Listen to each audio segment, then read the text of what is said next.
passes during his time at Alabama. He's not thrown exactly 2 passes during his NFL career. Like, we don't know much about NFL Tua, but he says we do because apparently he's still the same guy. Well, I think my leadership plan is just to be the same, the same Tua I've always been. I don't got to go out yelling at guys. That's just not the way I lead. I'm just going to be me, how I am on the sideline, how I am off the field, pretty much how I'm going to be on the field. There might be certain instances where, we might get into it a little bit with the receivers or, the linemen. But, everyone's just so competitive here. That's just the nature of how the game goes sometimes. Damien Woody is with us now. Like, even before Tua makes his first NFL start, this is a guy who's already getting comparisons to other NFL quarterbacks currently in the game. Which one do you think is maybe the most deserving comparison? Nicole, I'm going to go with Drew Brees. And I think, when you watch Tua Tagovailoa, the thing that really jumped out during his career at Alabama was his ability to process information. He is so good at pre and post snap, just processing information. He's accurate.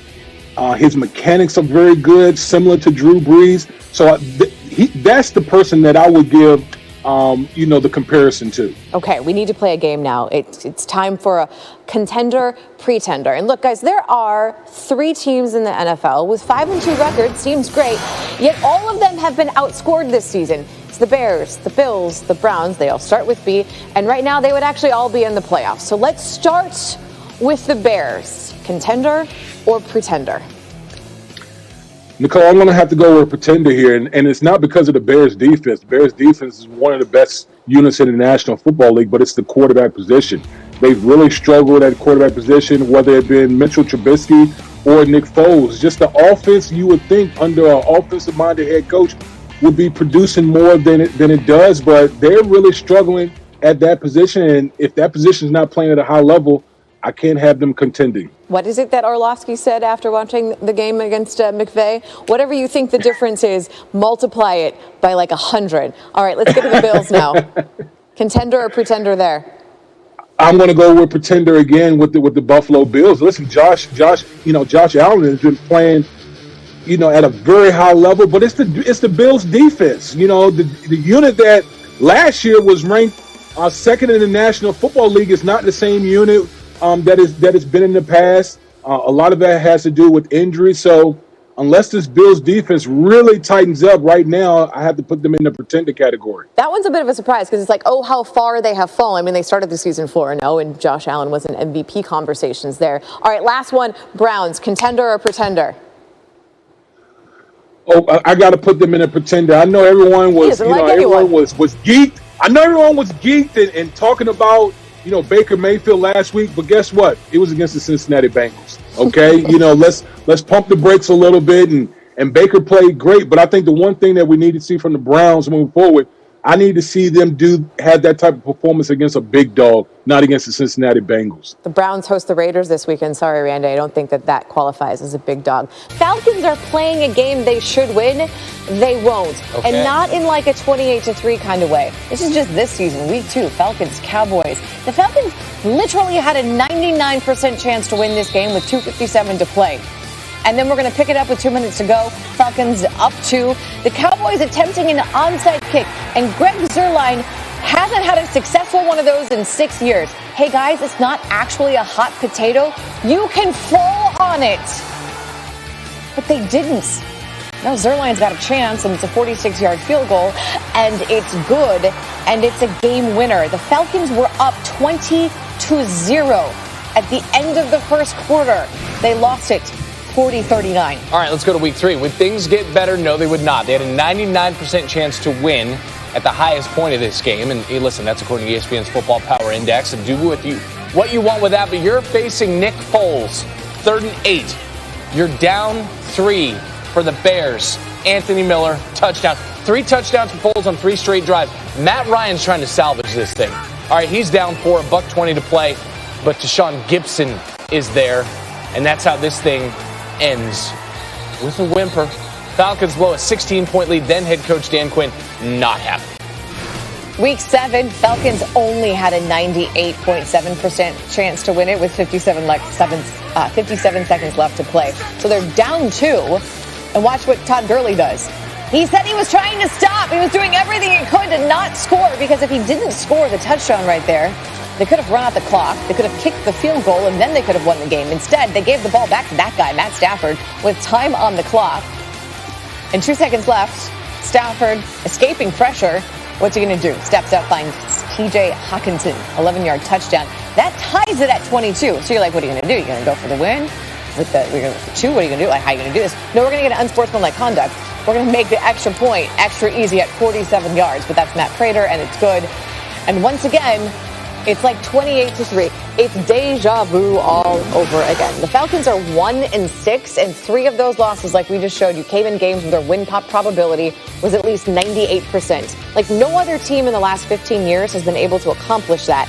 The rest of the NFL has combined for 5 of those losses, but here's the good news. There's still plenty of time for the Falcons to catch up, because tonight represents their halfway point. Woo!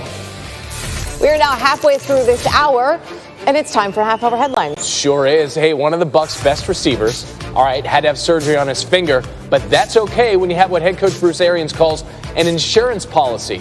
Antonio Brown. And Arians said that insurance policy looked fantastic in his first workout with his new team, his 4th team since 2018. He can't practice until next week because Brown is still suspended, but he was permitted to work out with the strength and conditioning staff and attend meetings for the first time on Wednesday. Doesn't need to meet his quarterback. Tom Brady's already familiar. I had a lot of people support me over the years, realizing that I was far from where I needed to be, and they would guide me to and provide me with the help that I needed as a player to reach my potential. And I think that's how you impact people, and I think we talk about that a lot as professional athletes, and I want to see other guys succeed. And I think a lot of joy in my experience comes from seeing other people be their best and seeing people succeed in ways that can set their family up. And I think that's a really important aspect of football for me. What is that song? There's a song to guide me, provide me. Is it Last Dance? We'll work on that. Brady's had to deal, meanwhile, with injury, instability with his skill position guys on offense, but he's still been on fire lately. He leads the NFL with 15 touchdown passes since week 3 alone, and the Buccaneers are averaging 31.7 points per game this season, on pace to break the franchise scoring record for the 3rd straight season. Stand by me? Which, well, ironically, is something the Cowboys are not doing. Quote, when you're 30 pounds overweight and you're not doing anything about what's keeping you from performing well on the field, there is no reason to get into the other stuff. That's what Jerry Jones said about the Cowboys' decision to release defensive tackle Dontari Poe. Poe played more defensive snaps this season than any other player, but had just 7 tackles, 1 pass rush, and no sacks. As for the other stuff, this is a guy who routinely took a knee during the national anthem. Okay, for the 25th straight year, Jerry Jones watches 2 other teams play in the Super Bowl.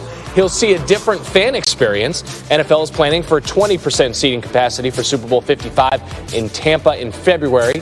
Capacity is roughly 75%. You can do the rest of the math. But fans will be in pods 6 feet apart, and masks will be required for anyone who attends at Raymond James Stadium. The Rockets have their new head coach. It's former Mavs assistant Steven Silas, and according to Adrian Wojnarowski, it's a 4-year deal. Silas replaces Mike D'Antoni, who left Houston when his contract expired at the end of the season. Here's Woj.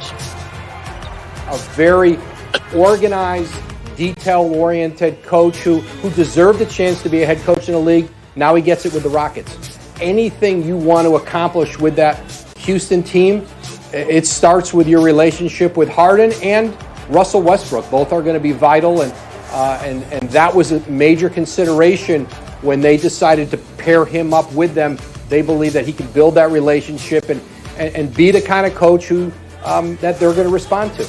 Silas spent much of the last 2 decades working as an assistant coach for 5 different franchises and worked under both Rick Carlisle and Steve Clifford.